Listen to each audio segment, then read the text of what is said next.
Hello and welcome to the Oxygen Addict Triathlon Podcast. We're brought to you every week by our sponsors, tgstore.co.uk. The home of Gore bikewear, Gore running wear and Aquasphere wetsuits. You can get 10% off with the code OxygenAddict10. Triathlon X. The world's toughest iron distance race. Listeners can get a £100 discount on your entry fee with the code Oxygen100, and there are only 5 places left. And we'll talk a bit more about that later on. And also our 2017 podcast charity appeal, which is raising money for the family of Rob's friend Mark Moose Mills. If you go to justgiving.com/crowdfunding/podcast, you can make a donation and get involved. There we go. And Helen, it's wonderful chatting with you again. How are you, my dear? Had a good weekend? I have had a brilliant weekend, Rob. Awesome to hear. What have you been up to? Well, I paced a very good friend around the Bath Half Marathon. Very nice. Successful pacing mission? I think so, yep. Her PP was 2:11, awesome. And we crossed the line in 2:02, and it was just brilliant, Rob. It was so good. And was it a really good event? Was it one of those really good, big feeling half marathons? Yeah, definitely. I haven't done such a big one like that for a while, and you forget quite how annoying it is at the beginning when you can't really run properly. And we were doing like 10.5 minute mile pace at the very start, and I'm thinking, oh no, we're not going to get near 2 hours. Your friend could definitely have gone under 2 then if you were trapped at the start for 15 minutes. I think so, yeah. So the first couple of miles were quite shuffly in and out of people. But then a little bit of space we got, and she followed me. I was like dodging in and out of people, and I was like, oh, this is what run commuting through the streets of London does. You get quite good at, just brushing past people with a rucksack on your back. Oh, sorry. And yeah, but Rob, it was amazing. I could really enjoy the atmosphere, and it was just different to not running really hard full on. I just embraced it all. I was just smiling all the way around, and then on the second lap I actually pushed someone's wheelchair for a little bit. I said to the woman pushing, I said, look, do you want a little rest? And she said, nice. Do you mind? I said, no, really, it would be a pleasure. So I pushed, and she was like, oh, I'm so grateful. I said, don't worry, I really enjoyed it. I love it. That's absolutely brilliant. Yeah. I'm glad you had a good weekend. That's awesome. Thanks. It was great. It was really cool. There you go. Good to hear. Good stuff. Well, we should probably talk a little bit about triathlon then, shouldn't we, really, I suppose? Yeah, I think we should, Rob. I think we should. Jump right into the show? Yeah, let's do it. Let's do it, right. So we'll kick off with results then, because there have been a couple of 70.3s this weekend. Results brought to you by tgstore.co.uk. You need to get on there and check it out, because they've still got, Helen, I noticed, after our virtual shopping online expedition. shopping. If you are looking for new cycling kit or new running kit for this year, or even if you want to be clever and you want to pick up a bargain, they had loads of stuff like 50-60% off, didn't they? Gore-Tex jackets and Gore windstopper jackets and things like that.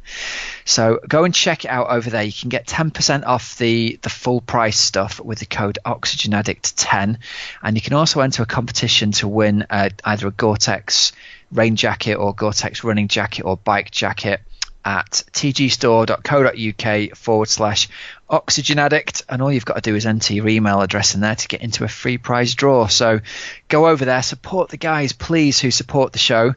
We'd really appreciate you guys buying yourself some nice new clothes and looking beautiful out on the streets, wouldn't we, Els? That's all that matters, isn't it? Well, yeah. Did you get yourself that jacket in the end? Last week, no, I didn't get my jacket in the end, no. And Rob, I must admit, it was the orange shorts that got the outing in Bath.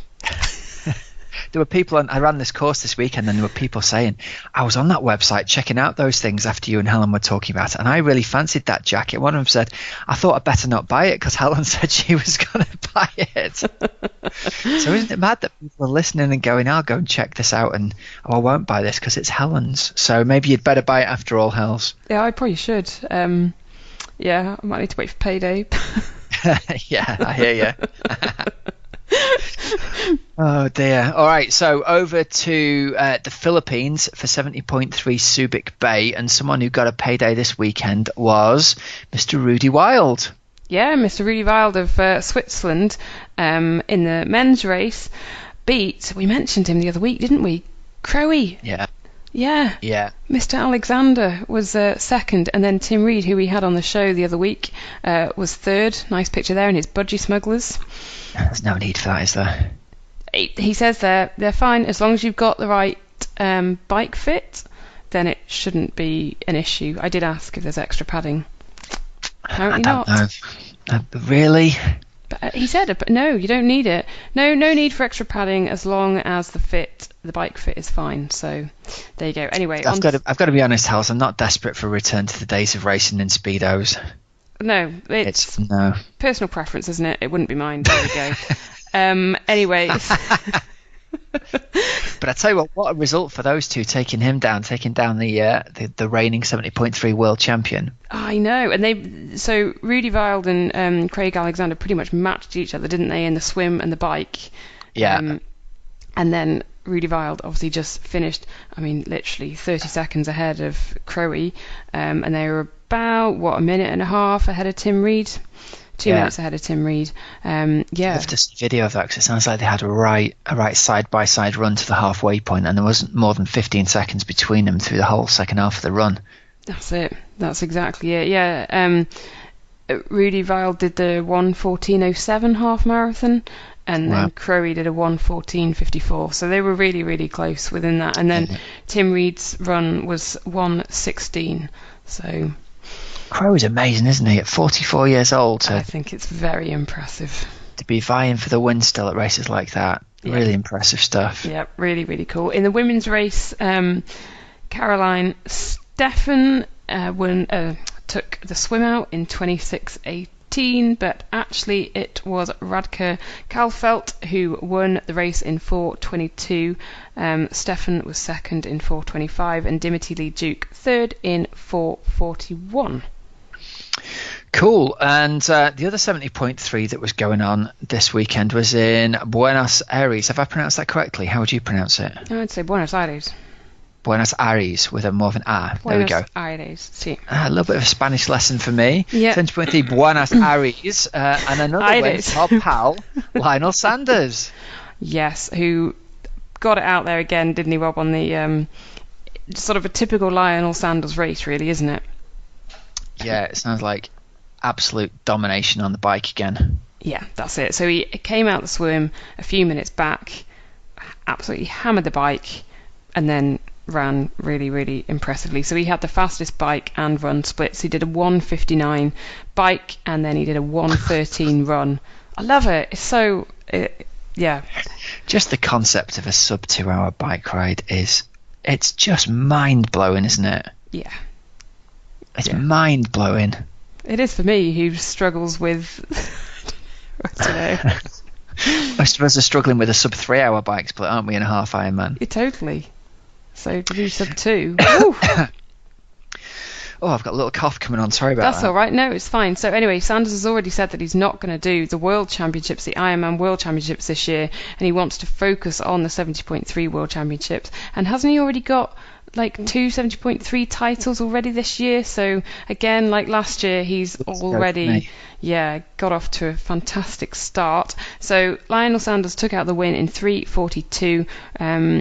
Rodolphe von Berg of the USA was second in 3:46, and then Igor Amorelli was third from Brazil in 3:56. On the women's side, defending champion Kim Morrison was there trying to get her title for a second year. She just missed out this time in a really, really close race with Hayley Chura of America. So what happened with this one is that I think it was the two of them basically. Chura came out the water. Morrison was 3 minutes back, but then on the bike, Kimberly Morrison was absolutely... She's an axe, isn't she? She's an animal, Rob. She's an animal on the bike. She really is, yeah. Yeah, so she her bike split was 9 minutes quicker than Hayley Chura. So she started the half marathon with 6 minutes over Hayley, but I think Chura did a 1:22, whereas Kim Morrison ran 1:29, so she just pipped her in that finishing bit of the race. But again, brilliant, impressive stuff from Kim Morrison. And then third was Ariane Monticelli of Brazil in 4:25 to round off that women's podium. It's hard to get chased down in the closing miles of a race like that, isn't it? When you're absolutely goosed and you've put a massive effort in on the bike. Yeah, horrible. But still, that is another really good performance from Kim Morrison so early on in the season. Yeah, she's looking like she's in great form again, isn't she? Yeah, definitely. World Championships for her this year, do you think? I think so. Top 10, top 5? Yeah, I think so. Yeah, not ready to call it yet. No. I love how you're never drawn on this. You're always really contemplative, and I'll predict 17 different winners depending on who's doing well on a given week. No, leave it a bit closer, and then I'll give you a very thoughtful opinion. Okay, so here's a thoughtful opinion question for you. Lionel Sanders against Ali Brownlee at the 70.3 World Championships. I just can't wait for that. Won't that be brilliant? That is going to be a race and a half, isn't it? And I'm really excited to see how these guys stack up against Brownlee on the bike. Yeah, yes, exactly. Because we've had so many people say, haven't we? We've had Phil Graves on saying everybody expects that they're going to roll Ali Brownlee over on the bike, but they've got no idea what's coming. I think that's it. Obviously, we don't train with the Brownies at all. We don't see them apart from when they're racing in drafting format. So, as normal people, you and I, people listening, we don't know really what they're capable of. And that's what's so it's the intriguing. People who've trained with them and gone, exactly. Yeah, totally. You've got it coming. So Totally. It'd be interesting to know what his race plans are for the year and when he's going to make his debut over 70.3, wouldn't it? Mm-hmm. Don't know yet, but he is definitely doing the Super League triathlon this weekend, isn't he? Now, is he definitely confirmed for that? Ali Brownlee is. Johnny Brownlee's injured. Yes, you're right. Cool. Well, we'll talk about that a bit later on when we get to that, hey? I think so. Yes, good stuff. Should we move on to Coach's Couch, Rob? Yeah, well, Coach's Couch is gonna lead on nicely from that discussion of 70.3 Buenos Aires, because sponsored by our charity appeal, which is open until the 15th of March, and we have got available one of Lionel Sanders's race outfits, one of his run vest thing that he's signed for us. So does that get you a 2-hour bike split, Rob? It might well get you that 1 hour 12 run split, I think. Yeah, it's more of like a run singlet than a bike jersey, this one. But oh, right, fine. So if you just put it on, you can run 1 hour 12. I'm willing to bet that if you put it on, you'll have a 1:12 half marathon. So people have definitely got to donate to our charity appeal. Definitely got to try and win in the prize draw. So the way it works is, if you donate £20 or more to our charity appeal, your name will be entered in the prize draw, and we've got loads of amazing triathlon goodies. Loads of them are signed. We've got kit from, like we said, from Lionel Sanders, Yvonne van Vlerken, Sarah Piampiano, Kevin Collington, Rachel Joyce, Lucy Gossage. Lucy Gossage sent her top through. Who else was I thinking Laura of then? Siddle, Rachel Joyce. Laura Siddle, yeah. So we've got loads of amazing kit. Most of it's been signed and will look awesome in a big frame on your office wall. So over the last week, I'm really touched again. We've had over £350 donated this week, so our total now stands at the online things at £1,390, and with the offline donations we're at £1,550, which is just amazing, isn't it? That's great. Really cool. Blown away by it. So the good news is you've still got a few days left to donate. We're going to close our charity appeal on Friday the 17th, and the page is going to shut on that date. I set the total originally at £2,000, thinking that's pie in the sky. If we can get £1,000, I'll be delighted. We're already at 1,550, and if we could make it to £2,000, my socks would roll up and down on their own, Helen, I tell you. So I just wanted to give a shout out, like I did last week, to the people who've donated since last week's show. So thank you so much to everyone who donated before, and also to John Martinez, Ian Higginson, Niobe, Heffin Rowlands, Pete Buckingham, Kelly Stokes, David Inglis, Ian Pears, Andy Heaps, Al, and Sean Bryan. Your generosity is incredibly well received, and we're really, really grateful. So thank you very much. And you'll have a few days left when this goes to air to go and make a donation. So fingers crossed we might make it, Hells, that £2,000 total. That is amazing. Really, really cool. And Rob, I know that we're about like Blue Peter, isn't it? I feel like we should have one of those things made out of a bottle that goes up at the side. Oh yeah, the appealometer thing. The appealometer thing. We should mock one up in Photoshop and stick it out on Twitter. Rob, talking of charity appeals and things, I haven't mentioned it loads over the past few weeks because I know that we're doing this charity appeal, but I did just want to say, if anybody has contributed as well to the crowdfunding, because there's two things going on here for Fueled by Cake Book 2. That's now finished. A massive thank you, because totally, again, for the printing and design costs, we've got £1,300, which, like you were saying, I really would have been happy with 200. So to have got that is awesome, because it just means more money can go to charity.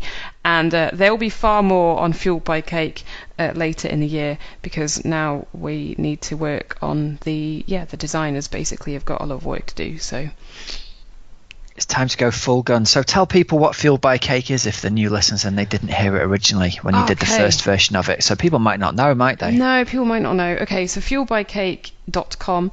Fueled by Cake is a charity recipe book, and it features recipes. So this is going to be book 2, and book 2 has recipes from lots of triathletes. So Chrissy Wellington is in there, and Rachel Joyce is in there. Vicky Holland has given a recipe. And then non-triathletes as well, so quite a few friends. And then Judy Murray has given me her mum's shortbread recipe. Brilliant. That is actually my favourite one, other than my mum's recipe, clearly. This guy called Rob Wilby has given me a recipe. It's my gran's recipe, actually, that one. We should have been really... It's not my recipe. I can't cook for a toffee. It's my gran's recipe for this beautiful cake that she used to make and send me in like an ice cream tub to university. Oh, I love it. So you can get a bit of that. And then, lots of... Oh, Vassos Alexander as well, that guy from Radio 2 who reads the sports news. He's given me a recipe. Nice. Loads of good recipes, and this time there are a few healthy ones as well. So even some that you don't need to have to cook. So I think even you could probably rustle up some of Heather Fell's I've energy got to say, balls. When we've met up for a run and you've given me a little silver foil parcel afterwards, and I've been very hopeful it contained something with a banned substance, is the way I've been feeling. But it's been, honestly, guys, when this book comes out, you're going to want to get it and make these cakes, because they are just so good. So that book will be coming out. When do you reckon it'll be ready? Is it sort of September time, did you say? Yeah, hopefully late summer. Cool. Yeah, late summer, basically. Late summer by then, right? Yep. So you'll hear more about Fueled by Cake 2 later on there. So that's Helen's project. So cool stuff. Thanks. Yeah, it's all for charity. So there Coach's we go. Couch this week. There we go. Sorry. I was going to say that the Coach's Couch this week, we haven't had any questions through on Twitter, and so I wanted to bring something up that came up. I ran this British Triathlon coaching education course thing this weekend, and we were talking about goal setting and stuff like that. And then this morning I was sitting and doing some reading and came across, there's a book called The Compound Effect by Darren Hardy, which I haven't read, but have you heard of Derek Sivers? No, so fill me in. Okay, so Derek Sivers has got this great website that's just sivers.org, SIVERS.org. It's nothing triathlon related, but he's this really cool guy who started the company CD Baby, and he's just a really unique thinker, and he writes books and he puts blogs out. And one of the things that he does is anytime he reads a book that's any good, he writes like the cliff notes for it and keeps it on his website to remind him of what he's read. And so you can almost go to it and read through, because he's like a deep thinker, and you think, well, if he's read something and likes it, it's probably worth a read.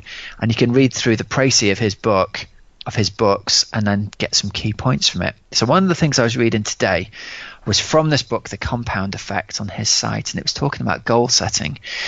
And I thought this really tied in with what people were talking about on our course this weekend, which was essentially how much of an athlete's development is down to the training plan that they are following, and how much of it is down to the interaction between them and a coach that believes in them, and how much of it is down to the fact that they've sat down and gone, right, well, I've decided I want to do this, and these are the steps I'm going to take to get there. Does that make sense? Yeah. So it kind of gets away from this idea of, is it important that I'm doing 6 by 5 minutes at threshold, or is the important thing that you've sat down and gone, I've decided I want to do this race result this year, and I'm going to put a plan in place.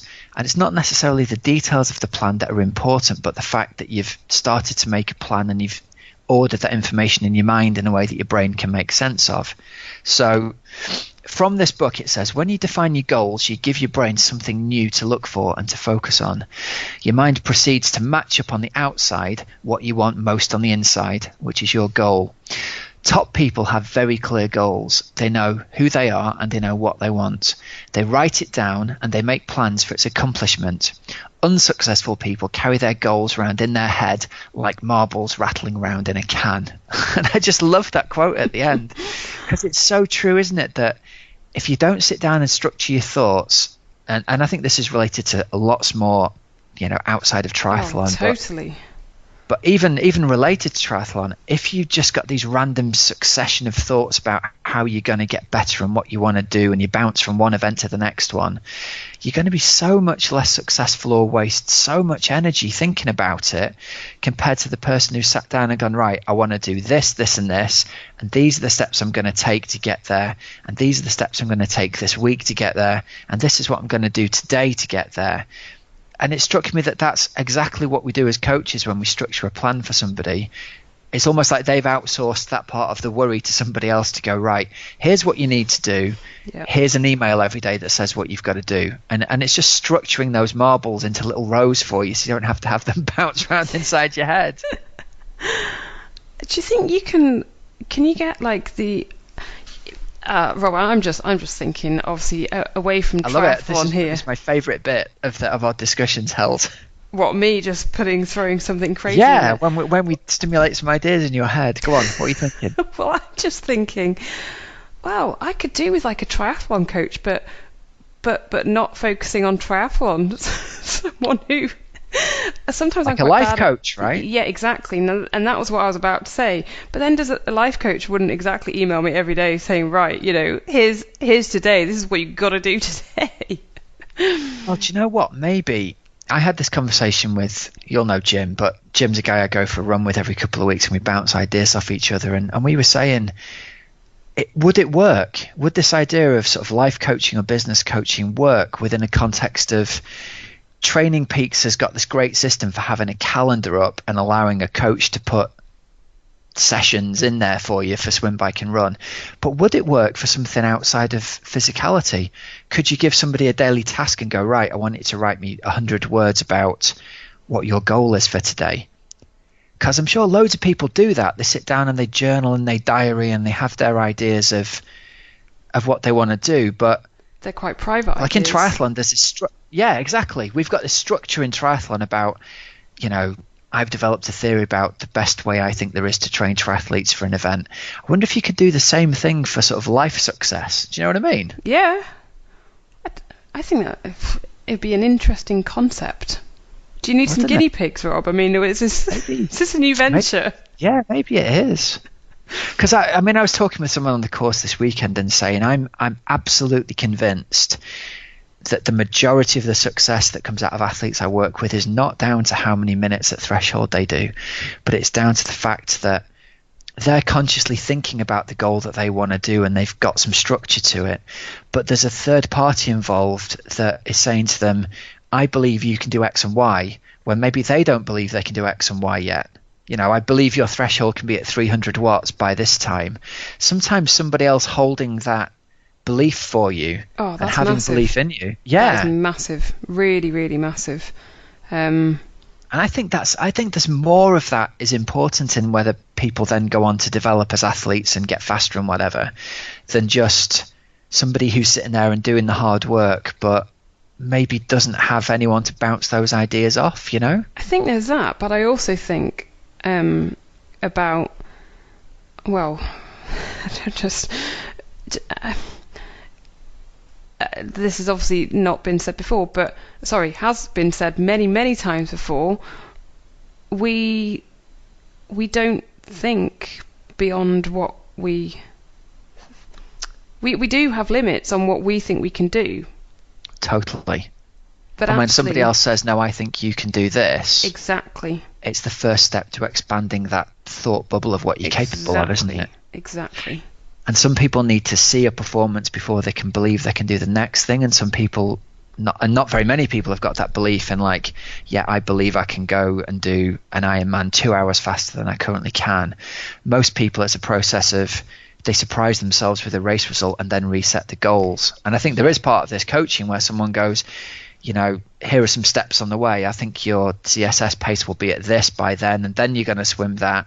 Your threshold's going to be at this, and then at this, and then at this, and then you're going to ride that time. And if you haven't got somebody else bouncing that idea off you, you're just kind of sitting on your own with your own thoughts, aren't you? Yeah. Yeah. So interesting. So we're basically saying that having clear goals is really, really important, and having someone I think so, who can help you along the way is equally important. It'd be dead interesting, wouldn't it, if we had some listener interaction around this from people who could come in and comment about even stuff outside of triathlon, about effect it's had on them, when there'll be some people who sit down and do this on their own and decide, you know, I'm a lone wolf and I can do this and I can set this goal and go away and do it. And there'll be some people who've tried to do it that way and it hasn't worked. And there'll be some people who've worked with somebody else and that's made a big difference for them. So love to hear people's thoughts on that, even if it doesn't make anything for the podcast, just because I'm interested in it. So I guess what? Twitter us or Facebook us or email us. Twitter, we are at OA Try Podcast. Facebook, we are at OA Podcast. And you can email me at help@oxygenaddict.com. There we go. Shall we move on, Rob, to this week's interview of the week? Yeah, talking about achieving things you didn't think were possible. Go on, tell us about today's interview, Helen. Well, you know how I'm absolutely rubbish at my bike skills are quite poor, as in my bike mechanical skills. And then many people have pointed out to me, you have no excuse to be so bad when look at this YouTube video. And this particular YouTube video shows Hector Picard changing a flat tyre, and Hector Picard has no hands. So here we go. Here is this week's interview of the week with the pretty inspirational Hector Picard. Hector Picard, hello and welcome to the Oxygen Addict Triathlon podcast. How are you? Good. I'm happy to be here, Helen. Thank you for the invite, and looking to inspire some of your listeners today. I reckon you will, Hector. We've spoken about you before because we came across your video of changing a flat tyre with no hands, and people just say to me, Helen, there are no excuses. If Hector can do it with no hands, you can do it. That is my motto, no excuses. So, yeah, Hector, it's really, really good to have you on. And we can talk a little bit more about changing a flat with no hands because it looks blinking impressive on the YouTube video. But just take us back a little bit and just explain, how did you actually get into doing triathlons in the first place? Well, triathlons came about after a nasty divorce. My wife of almost 20 years decided to do the wrong thing, and that just, it was a blow to the head. I gotta figure out what I'm gonna do with the rest of my life. So I was invited by friends to compete in a triathlon, and I'm saying, well, I wasn't a swimmer, I wasn't a cyclist, and I hated running, but sure, I'll give it a shot. I got nothing. I'm up for the challenge. So I had to figure out ways to ride the bike, to swim, and then got through the run. But I took it as a challenge. It served as therapy early on, and then it became an addiction, and now it's a career, and I just love doing it. I love competing every weekend if I can. Really? Yeah, definitely. I'm out there all the time. That's wow. And do you use the racing almost as part of your training? Definitely, yes. My brick repeat or my brick workout is usually the races. And they fluctuate. I could do a bunch of sprints. On average, I do 1 to 2 half iron distances in a year. They're mostly Olympic and sprint distances. And then last year I did the Ironman in Hawaii. I became the first double Ironman amputee to complete the Ironman in Hawaii. Yeah, I was reading about that because the year before, so 2015, you had attempted it, hadn't it? But what happened? 85 miles into the bike, I almost passed out on the bike. What happens with me is that I swim just using my legs. So last year, I think it took me about 153 to complete the swim, and on the bike, I just couldn't keep cool. Most of my burns are on my chest, so I overheat easily. I got to mile 85 and I stopped and I never got back up. I just overheated, and I had to call it a day then.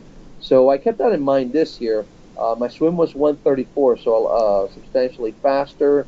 The bike was slower because of the wind, and I made sure I stopped at every station. So I lost a good hour just by stopping at each station to cool off and to hydrate. I got to that mile marker 85, and I felt the same way as I did the year before, but I kept focusing on the water station that was just ahead, and that got me through it. So was able to finish, not the fastest time out there, but I finished with 15 minutes to spare. And what were the last couple of miles like, knowing that you had it in the bag? Oh, big giant gorilla, big King Kong off my back. Knowing that I was going to cross that finish line, it was emotional. What made it extra special is that I wore the sleeve with the name of all the children that I raced for in 2016, and I kept looking at it and I said they can't quit. They never quit because they have no choice. And I said I have no choice. I got to keep going. I got to keep pushing, and I crossed the finish line. So they inspired me. Wow. And Hector, rewind 25 years, because 25 years ago you obviously had an accident which completely changed your life. Yes, definitely. March 31st, 1992 started as a regular day. Kissed my wife goodbye, kissed my baby, went to work. Nothing different. I was going through a lot of things on my mind. My wife and I were having issues at that time, and money problems and all those type of things. And I had that all on my mind. Unfortunately, I worked with electricity. I was a substation electrician, and substation transformer is a two-story structure, and it supplies power to entire neighborhoods. And my job at the end of the day was to remove some equipment from the deactivated transformer. So I walked between two of them. The one on the left was off, and the one on the right was on. Instead of making a left turn, I made a right turn. Went up the structure, made contact with my right arm, and 13,000 volts of electricity went through my right arm, down my side, blew out the top part of my foot. And on the way down, I grabbed again with my left, and again I got hit with 13,000 on my left side that went out through my hip. And I fell 2 stories. Don't remember any of that. That was told to me. I woke up 30 days later from a coma. My entire right arm was amputated, half of my left, second and third degree burns over 40% of my body, and all I could think about was my daughter. I wanted to be there. I wanted to be alive for her, and I approached it that way. I had no choice but to live my life, and I chose to live it to the fullest. So from day one, when you came around out of that coma, could you be positive straight away then? No, you are you're gonna be asking God why this happened to me. I try to find why it happened. What were the reasons for it? I was a good guy, a good father, husband. Why did it happen to me? But after all these years, I figured it out. It happened because, and I'm religious, so I believe God, knew I could handle it, and I could do something with it. So, that's why I try to prove every day. So when did you do any endurance kind of sport before your accident, Hector? No, I played team sports, baseball, basketball, football, American football, and that's what I grew up playing. After the accident, I didn't do much sports. I did create a device to play basketball, so I could play by myself, and actually that's on the market, available to other individuals that are missing their arms to be able to play. And as well as I coached Little League softball, which is the girls' form. It's like baseball but with a bigger ball. Yep. And coached for 5 years doing that, and I loved it. But it took the the actions of my soon-to-be ex-wife to force me in the direction of triathlons. And had you swum before your accident? I did, some regular pool swimming, but never competitively.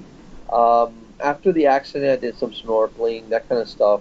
But to do it competitively, I had to figure out what was the best way to do it. And for me, it works by swimming on my back and just using my legs and as a reverse breaststroke kick is what I call it. Okay, so almost like how you might imagine a frog's legs moving. Correct, and just facing up the entire time. Okay, and am I right in saying that in your first race you tried a different method and it just did not work? Yes, the first race, I didn't think I was going to be doing this. It was a challenge, so I asked them if I could wear fins in the race, and they said, yeah, sure. I mean, it was more of a curiosity thing to see if it would work. Went into the water, about 10 feet off the edge, the fins fell off, and I couldn't get them. And I said, okay, I can either quit or I can keep going forward, and I kept going forward. So that's how I created that movement for myself. It wasn't very fast, but I think the first swim I did at that distance took me probably it was a quarter-mile swim. It took me, I think, somewhere around 18 minutes. Mm-hmm. And now I can do that swim in about 7-8 minutes. Oh wow. And I guess that's from a heck of a lot of just training and I guess perfecting the technique as well, which, we all do. We're always all trying to just improve our technique. Yeah, definitely. There's more of a it's still a breaststroke kick, but I have a little dolphin swing to it with my body and straightening my body out, and the breathing's a lot better. I mean, I've done all kinds of rough water, lakes, pools, whatever, and it's pretty competitive. Considering the fact that I am disadvantaged at it. But what affects me the most is that especially in an Ironman distance, once I do the swim and then the bike, once I get to the run, which I'm not fond of, the legs are pretty shot because it's all legs for me. But yeah. I keep going, and I get it done. And what modifications are there on your bike? The original bike, what I did is I moved the brakes from the handlebars to the frame. And on the first bike, I actually drilled through the frame and I attached it that way. And I got all kinds of looks from bike mechanics. You should never drill through a frame, but I had to figure it out. What are you doing? What are you doing? You're wrecking the frame. Yeah. I definitely got some dirty looks. I can't ride with my prosthetic arm, so I take my prosthetic arm off, and what I use is my residual arm, which is I'd say somewhere like 8 inches below the elbow, and that's what I use to slip through a cuff that's attached to the handlebars, and I'm able to drive the bike that way, or steer the bike that way. And as far as shifting, early on, the first 20 or so triathlon, I couldn't shift. I couldn't figure that one out. Later on, I got a tri-bike, and I was able to roll the air bars down and leave them near the forks. And when I would ride, I would unclip as I'm riding, hit the gears, and go back into clipping. And now I use the DI2, so the DI2 electronic shifting works well. After years of riding and doing a couple of cross-country bike trips, my back started getting sore, my shoulders started getting sore, so I created a chest rest that connects to the handle, the stem, and I'm able to rest my chest on it and save my back and my shoulder. And I guess for you, a lot of this has to be trial and error, because there aren't many people that you can sort of turn to and ask what works for them, are there? Yeah, I created this setup. It's been used by other athletes, including an athlete in Russia who I think placed gold in the London Olympics several years ago. And we met through Facebook, and I sent them my design, the way I did everything. And I have a form already set up where if somebody asks me about it, I just send them pictures and the links and everything with the stuff that I have. But it must have taken you quite a number of years to get to the point whereby you are most comfortable and everything. Yeah, I think a good couple of years before I had the setup that I like, and it's pretty much remained the same. Maybe the shifting, I used to shift with my stump or my knee where it was attached to the frame or the handlebars. Now I have a pedestal that's set up high enough where as I'm leaning on this chest rest, I hit it with my chin. So I always have a beard of some kind in order to protect my chin from the shifting. So, but you'll see me. I mean, it's really efficient now. So the shifting's gotten a lot better. I'm more efficient on the bike. I can stay on the bike for days. So it definitely works. And in terms of nutrition, I guess, have you got the bottle thing on the front with like a straw coming out, and then you just stop at every aid station like you're saying it in Kona? Yes, it's called the Speedfill, and it's Speedfill hands-free. And I'm able to bend my head down a little bit. As I'm in the aero bar position 100% of the time, the straw is within an inch or two of my mouth. So I just bend down a little bit. I'm able to drink and keep going. But yeah, at the longer races, I have to stop. They're great usually. The volunteers are excellent. So they'll refill. They'll pour ice water over my head, and that's what we use to conquer Kona. Talk us through transitions, Hector, because I think we should all learn a little bit from you. You've nailed it completely, haven't you? Yeah. Me putting on or taking off the wetsuit. That's interesting to see how I'm able to contort my body and get a wetsuit off. The toughest thing to deal with in transition is telling people no, thank you, no, thank you, no, thank you, because everybody wants to help. So I just the first 7 years of triathlon competing, I always planned on doing it on my own, and I did.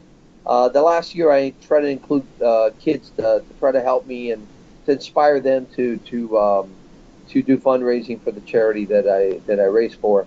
So I incorporated some kids to help me out in transition. But other than that, I really don't need it. It's just and actually I believe they make me a little slower. But it's cool to get the kids involved and let them know. Listen, here's an athlete with disadvantages, and he gets it done. So there's no excuse. How much money have you actually raised for the different charities over the past 25 years? That's always been the toughest part. Like last year, I think I raised my goal was 50,000. I think I got right around 30. Yep. It's tough, and I do it through social media, and people are so generous, but it is something that I'm hoping to get better at. This same charity, the Broward Children's Center, bcckids.org in South Florida, they I fell in love with these kids. I mean, these kids are most of them are high level disabled, and a few of them communicate with their eyes. The wheelchairs, ventilators. I mean, these are kids that a medal means a lot more to them than it would for me, and then that's why I decided to do Racing for True Champions for from last year on for the rest of my life. Any race that I do, the medal goes to a different child, and I really don't care about medals. It's the medals that I race for them that makes it worthwhile. And you've done like well over, probably more triathlons than most people listening to this have done. How many are you up to now? I think I'm at 150 in 8 years, and I was inducted into the USA Triathlon Hall of Fame Florida region. Congratulations! It's pretty. Thank you. It's an honor to be noticed by my peer athletes and knowing that I do inspire some people out there. For sure. And what are your plans for this year, for this season? I'm going to be doing my first Boston Marathon in April, and I'm excited about doing that. Just experiencing that moment. It's going to take me over 5 hours, but I'm going to enjoy every moment of it. I'm doing a bicycle tour of the southeast of the United States to inspire and to set up a fund for children with college fund for children with disabilities. So that I'm real excited about. I'm doing a swim around the island of Key West, yep. And a couple of long distance swims. By the way, I am hoping at some point in the near future to be able to swim the English Channel. So we'll see if that becomes a reality for me. Really? What appeals about that? It's the thing to do for swimmers. For marathon. So, and I loved visiting your country, and it was a beautiful place. I was there about, I think it was 2006. You know, the water temperature won't quite be as nice as the Florida. Oh, I can't swim shirtless. Well, actually, I'm sure you're not allowed to wear a wetsuit when you do it if you go for an official. I think you're right. There are certain rules to make it official. I mean, to me, it's not so much about meeting their criteria, so to speak. It's more about doing this, which would be hard even with a wetsuit. I'm going to always be safe first. If it's something that's not safe for me to do without a wetsuit, then I wouldn't do it. But I know I could swim it. It's just the temperature I would have to train for extensively. Yeah. Wow. No, I mean, a lot of people build up. Where we go open water swimming, there's a lot of people that come and do training for it, and they're getting in there without their wetsuits, and I have so much respect for them. Yeah, I'm sure it's a tough distance to cover. So do you prefer, what's your favourite out of the swim, bike, run? Because you've mentioned that this year you've got a few different events coming up. Is there one that, and you said that you don't particularly love the running side of things? Yeah, that's and it's not so much just a passion for running, is that my heels acting up, and that concerns me the most. Is my one foot where the electricity went out my body. It's a weaker foot than the other one, so I have issues with that foot. But I don't shy away from the long distance stuff. I think that me swimming and biking creates more of a stir or hype than anything else, because you would think you need arms for those two events. So I definitely turn heads when I compete in those two events. And do you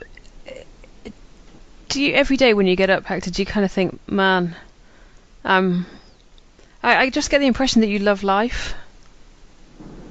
Yeah, I do have a passion for it. I get up every day and, okay, what am I going to do today that's going to change someone's life? When I ride my bike on the street and I stop at what we call a cross street, a four-way stop or a light, I like to get to the front and I'll stretch out and you can see my arm. And I like to watch every single person that makes a left turn. Well, for you guys, it's in the opposite direction. But as they make that left turn, I'm able to see them turn their heads. And I know that they go home and they'll tell someone, hey, today I saw a guy, riding his bike without his arms. And, it'll be a son or a daughter or a parent or a friend or a cousin, whatever. And I know that, I have that impact. So why not do something positive with it? And I love my life. I love my second chance, and I'm just going all out with it.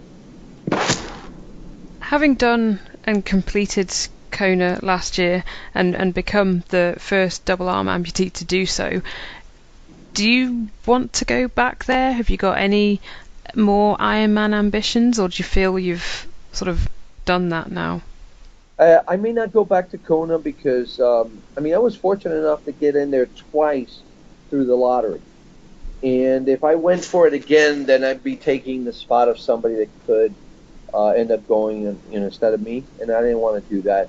If I got some sort of sponsorship or this year I forgot to mention I am going to be pushing a athlete in a couple sprint triathlons, disabled individual in a stroller. So I'm going to be pulling them in a boat in the swim, pulling them in the bike, and then pushing them on a stroller. I did a half marathon with them about 3 weeks ago, and I'm looking to do a couple of those. If I get an opportunity to do something like that in Kona, I would love to. But I would definitely have to ramp up the training for something like that. How did the half marathon go? Took me 3 hours. I usually do a half marathon in 2, and that one took me 3 hours. But I had to adapt the stroller so I could push with half an arm, and it was interesting. But I was so excited for the individual I was pushing for. She really wanted me to be a part of her experience, and it was great. It was fantastic. And did you know the person who you were pushing? Is it like a friend or someone you've met through your work? It's a lady by the name of Carrie Grusin. She runs a organization called Thumbs Up, and she's done. I think she's done a couple Ironman distances, being pushed by another individual. But she's been trying to reach out to me for the longest to participate with her. And so this year we're going to do a couple of sprints. I'm hoping to do a half iron at the end of the year, but we're not sure if that's going to happen. If you do, best of luck. And Hector, what's your tip then for mending the flat? Oh, patience. Have a lot of patience. Be very thorough. Make sure you don't. I've learned from trial and error. I've changed the flat, and all of a sudden I didn't check the inner tube or the tire properly, and then as I started riding, I get a flat again. So it's about patience. It's about being very thorough, making sure you check everything before you finally put the wheel back on. I forced myself to learn how to do that, and because I ride on my own all the time, I've done 2 cross country rides in the U.S. and a lot of that was solo. So I had to learn how to do it, and there's a few things I can do on the bike, and that is definitely one of the most important ones you need to learn how to do. What time have you got that down to now? I did an Interbike a couple of years ago. I think I did like 15 demonstrations. I started getting cramps in my calves from changing a bike flat. It was the funniest thing. So this one lady starts talking to me, and I'm trying to time myself. While I'm having a conversation, I was able to do it in 7.5 minutes. Really? Yeah, it was pretty quick. I don't know if because the conditions were favorable. I was indoors. I was on a chair on the floor. When you're out there, it's different. You never have a flat surface. I can get sand into the tube. All kinds of things you have to worry about, and being off the road, being safe. But yeah, it's something like that. If I'm on my own, it probably take 10 plus minutes, maybe 10 to 15 minutes to do it. I really have no excuses. Are there any things? So you know how you've mastered everything, like taking off a wetsuit and changing a flat tire. Are there more sort of day-to-day tasks that you still struggle with? Yeah, and I always tell people the only thing that I can say where I can do it, but it's so uncomfortable is cutting a piece of meat. Let's say I love steak. I love red meat. I know as a triathlete we're not supposed to like red meat, but I love red meat.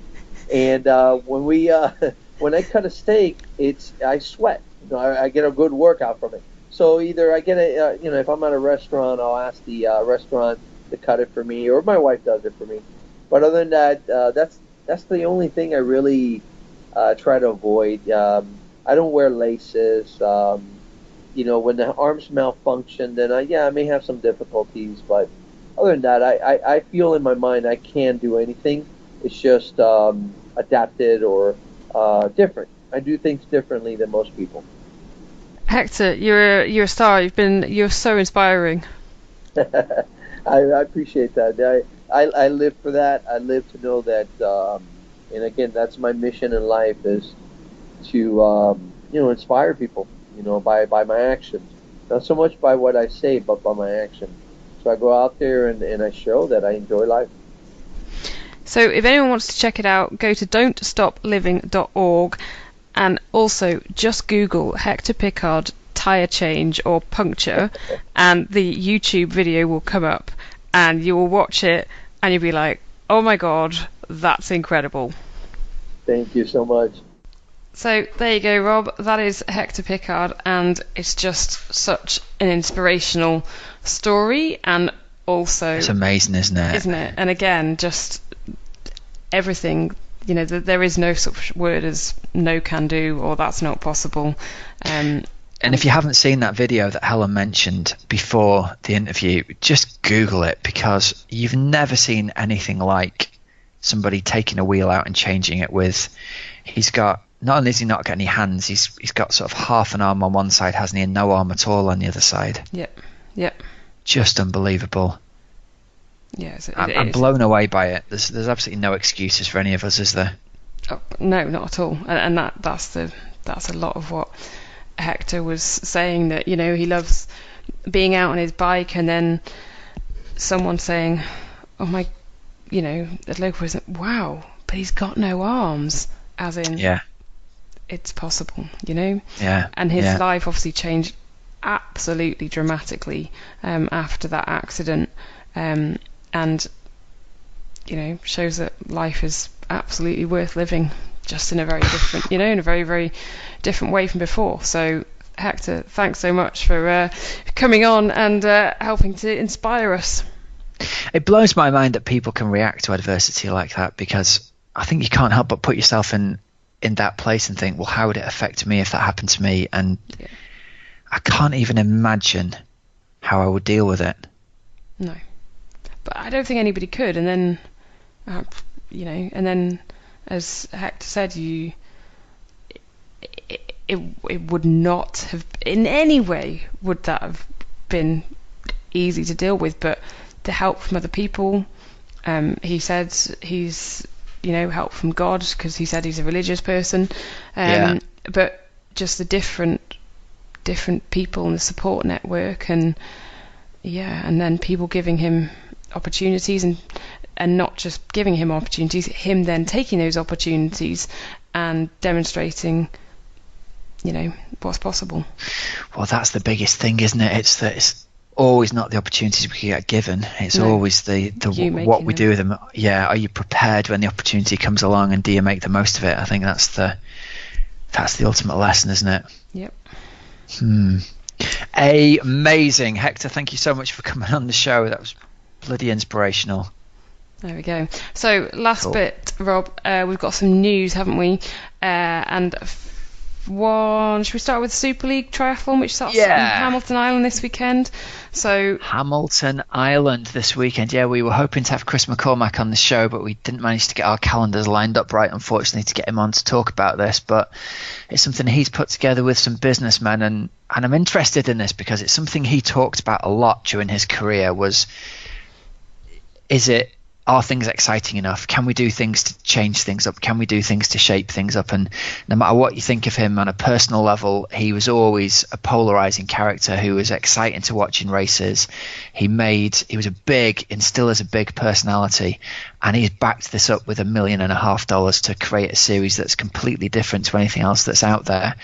And who knows, it might disappear after one event, or it might go on to be something that is going to dominate triathlon for the next 3 to 5 years, mightn't it? Yeah, I mean, the one big thing is that they aren't doing a women's event yet in Hamilton Island. They are just doing a men's race. Yeah, it's a real shame. I think it's a real shame, and I think it's a big missed opportunity. And I think that the rationalisation for it being that the in inverted commas, the two big stars at the minute are both pregnant, and so we wouldn't get the draw for people watching. I just think is just a bit short-sighted. I think you could have had so many exciting triathletes there for it. Oh, totally. Triathlon's one of the most equal sports, and so to not have the women's. In fact, arguably, without Gwen Jorgensen in it, you're going to have much closer racing, and that's what people want, right? Yeah. They said that they are going to do one towards the end of the year, so let's hope that will happen. Rob, the actual combination of events is quite exciting that they're going to have. So they start off with a triple mix, which is... So let's talk about this a bit, because it's all changed up and mixed around and shaken up, and there's multiple races on multiple days, aren't there? Yeah, that's exactly it. So with this one, they have a 10-minute break between rounds. So round one is a 300-metre swim, a 6K bike, and then a 2K run. Then you have a 10-minute break, and then you do a 2K run, 6K bike, 300-metre swim, and then another 10-minute break, and it's a 6K bike, 300-metre swim, and a 2K run. And then the winner of it is determined by the athlete's cumulative time across those 3 rounds. Okay. So that's a triple mix. Then they have the equalizer, which basically rewards athletes who can create a time advantage on the bike, essentially. So they have to do a cycling individual time trial to begin with, and then they do a pursuit swim of 300 metres, then a 2K run, and then a 300 metre swim, a 6K bike, and a 2K run. And so that second part is started as a pursuit based on the penalty time that you've lost to each athlete in that first morning's time trial. Got you. Yeah. Okay. Yeah. Good.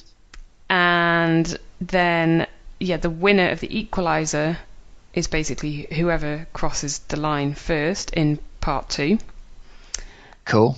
And then they do the eliminator, which is kind of a survival. It's a bit like Superstars, this, isn't it? It's hard to get your head around what's going on. It's a bit like... It's 3 rounds of swim, bike, run with a 10-minute break between each round. And this is the bit that's quite cool.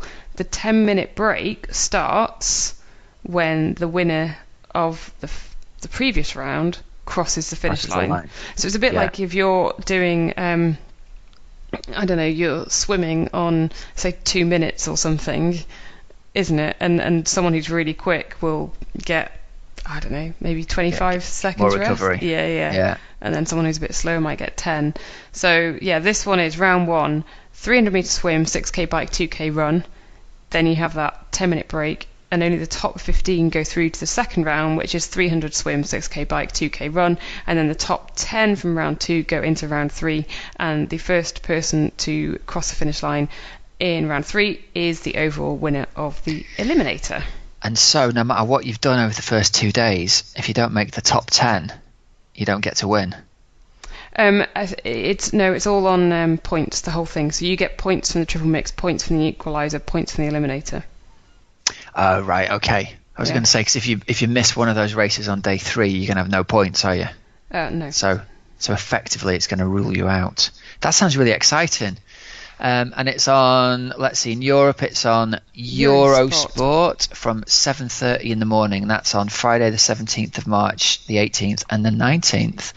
So cool. Look forward to watching a bit of that action.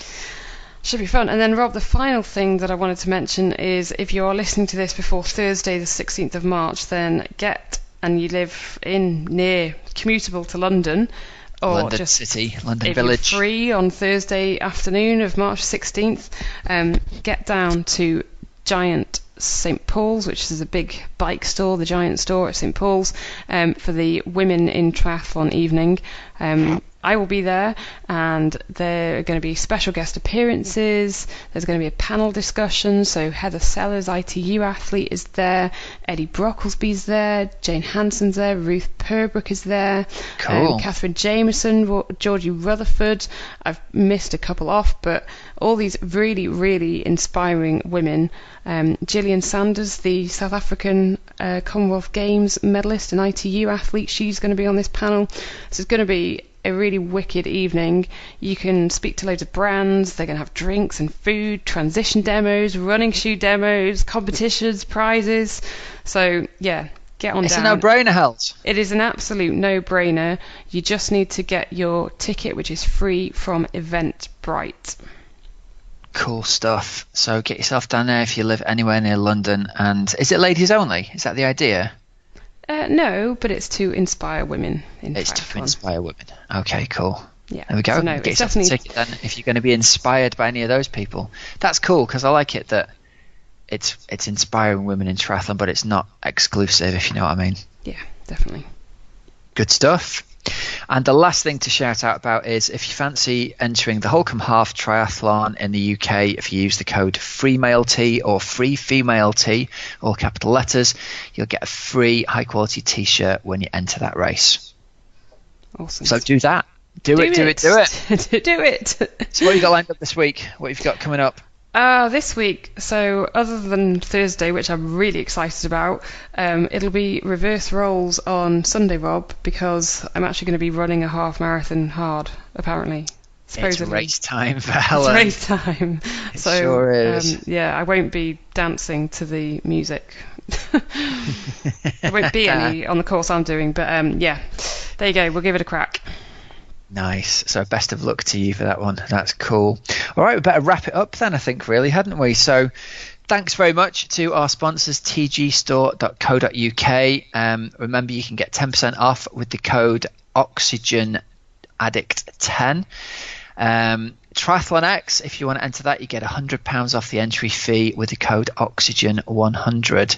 And again, the Holcombe Half, if you use those codes, which we'll put up on the website, free male tee or free female tee, you get a free high quality t-shirt when you enter for there. And thanks very much if you've donated to our charity appeal. There's still a few days left. You can get those donations in and they'll be really gratefully received by the family of my friend Mark Moose Mills. So I guess, Hells, until next week, everyone's been listening to the Oxygen Addict Triathlon podcast. I'm Coach Rob Wilby. I'm Helen Murray. And until next week, have a great training and racing week. I hope you have an awesome time, everybody. Summer's coming, another week, and the clocks will have changed, Helen. Yes, we've made it another year. Out of winter. Come on, summer. Cheers, everyone. See you next week. Bye now.